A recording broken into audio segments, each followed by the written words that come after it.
Okay, let's dive right into this explainer. If you're looking at the Florida Gulf Coast, you've inevitably hit the ultimate regional debate, Tampa versus St. Petersburg.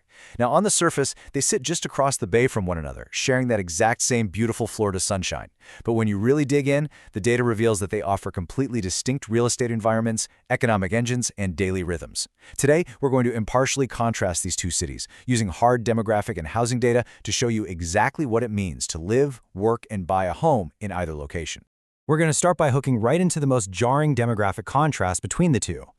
Tampa caters to a noticeably younger, faster-paced population with a median age of 36.8.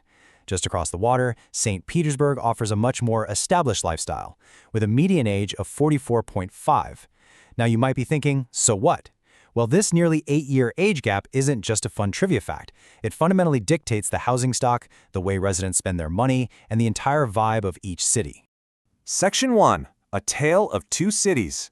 Let's see how these age differences actually shape the daily rhythm of both sides of the bay. This beautifully illustrates our first major divergence. Tampa operates as a massive regional employment hub. While its resident population is around 408,000, its daytime population absolutely swells to over 571,000 as workers commute into the city every single day. That's a massive influx.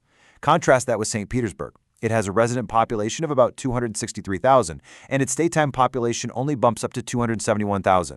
So what does this tell us? St. Pete is a much more residential, self-contained haven. It just doesn't get that crazy daily wave of outside commuters. And that commuting data makes total sense when we look at where these people are actually working. Now, both cities share top employment sectors, like healthcare and professional and scientific services. But look at their third largest sectors. Tampa leans heavily into finance and insurance, which supports that dense corporate urban core. St. Petersburg, perfectly fitting its more residential, localized demographic, relies much more heavily on retail trade. Section 2. The Housing Market Showdown. Let's move over to the real estate data, because this is where the differences really start hitting your wallet. So, the absolutely crucial point here is that Tampa is generally the more expensive market. It features a median estimated home value of just over $431,000 and median list prices hitting $475,000. St. Pete is slightly more affordable, with median values hovering right around $397,000. But you have to look at that bottom row, urban core homeownership. Tampa's city center has an incredibly low homeownership rate of just 15.8%. It's very much a transient renter core. St. Pete, meanwhile, boasts an impressive 65.9% homeownership rate among its dominant demographic. Let's break down who is actually living in these Tampa homes. In the urban center, you have the metro renters. These are highly educated young professionals, literally almost 74% hold a bachelor's degree, who typically rent in high-rise buildings built since 2010. But Tampa isn't just renters. Actually, scratch that. If you look out at the suburban, urban, chic neighborhoods, the story flips completely. Out there, homeownership is 62.5%, and median home values soar to nearly $840,000. It's a city of absolute extremes depending on your zip code. Now jump over to St. Pete, and the data paints a very different picture. The dominant demographic here is a group called the City Greens. Instead of shiny new high-rises, they live in single-family detached homes, often built way back before 1970, alongside townhomes and duplexes. Plus, wealthier segments in St. Pete, like the Burbs and Beyond group, heavily favor single-family homes valued over $500,000. A huge chunk of this established, slightly older community even maintains second homes. Section 3. Following the money. What's really fascinating about this next part is how their economic profiles completely diverge, even though both cities share almost the exact same baseline income. Look at the top line there. The median household income is basically a tie, hovering right around $78,000 for both. But dive a little deeper with me. St. Pete actually features a higher per capita income. Why? Most likely because of smaller household sizes and a strong retiree community. But on the flip side, Tampa residents have significantly more average disposable income, over $95,000 compared to St. Pete's $88,000. Tampa's young professionals just have more cash on hand to spend on their fast-paced lifestyles. Both cities do maintain a super healthy unemployment rate of around 3 to 4%, though. Section 4. Contrasting daily lifestyles, which perfectly cues us up for our next point, translating all this financial and demographic data into a day in the life. We are going to directly contrast the daily habits of Tampa's young professionals with St. Petersburg's established retiree community.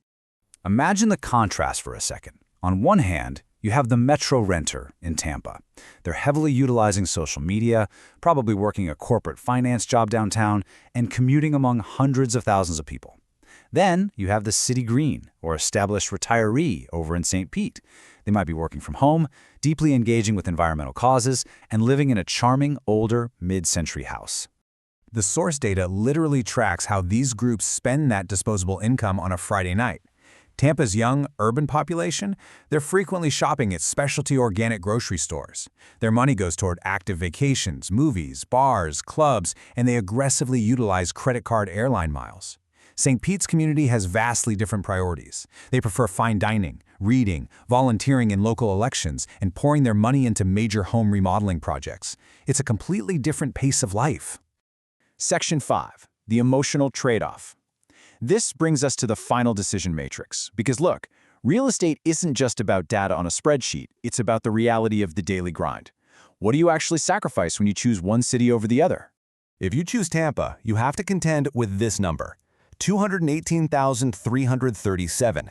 That staggering figure represents the peak daily vehicles on Tampa's I-275. Other major arteries see up to 227,000 vehicles every single day. Since about 82% of Tampa residents drive alone, navigating this intense hustle and traffic is simply the price you pay for being in a booming economic hub brimming with top-tier career opportunities. But the pendulum swings back in St. Pete. The trade-off here is gaining a quieter, more self-contained residential haven. Yes, there's still traffic. They have a nearly identical solo driving rate, but it's noticeably less intense, peaking at around 168,000 vehicles daily. However, you are buying into an older housing stock that's going to require more maintenance, and you are entirely trading away the corporate career density and late-night fast-paced energy that Tampa provides. Now, before we wrap up, it is absolutely vital to note what the sources remind us about shared geographic realities. Impartially speaking, both cities are heavily exposed to the elements. Mother Nature does not care which side of the bay you live on. Any Gulf Coast buyer, whether you pick a sky-high condo in Tampa or a 1960s bungalow in St. Pete, must secure elevation certificates, anticipate standard property tax resets, and independently obtain firm wind and flood insurance quotes. That's just a non-negotiable part of Florida living. And that brings us to the ultimate question, doesn't it?